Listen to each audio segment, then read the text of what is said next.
कायद जनाब इमरान खान साहब का हम कायद इमरान खान साहब को वेलकम करते हैं पेशावर में। उनके साथ शाह महमूद कुरैशी साहब, साबिक गवर्नर शाह फरमान साहब, परवेज़ खान खटक साहब और खपल वज़ीर आला महमूद खान साहब। आप सब लोग बैठ जाएं, प्रोग्राम का बाकायदा आगाज़ करते हैं प्लीज़।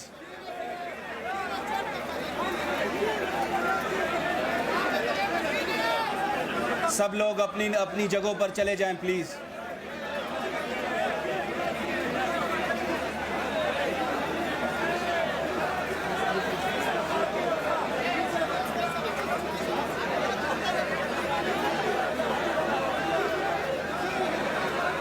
सब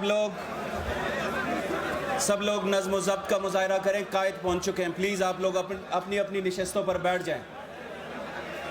सब लोग अपनी अपनी नशिस्तों पर बैठ जाएं।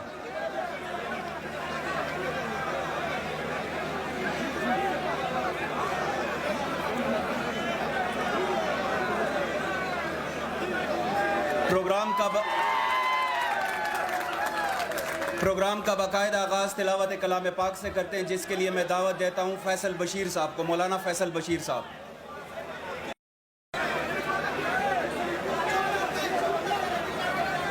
अऊज़ु बिल्लाहि मिनश शैतानिर रजीम।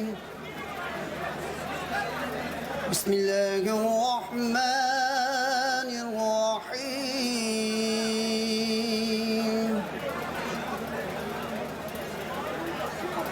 रब्बुल मशरिक़ैनि व रब्बुल मग़रिबैन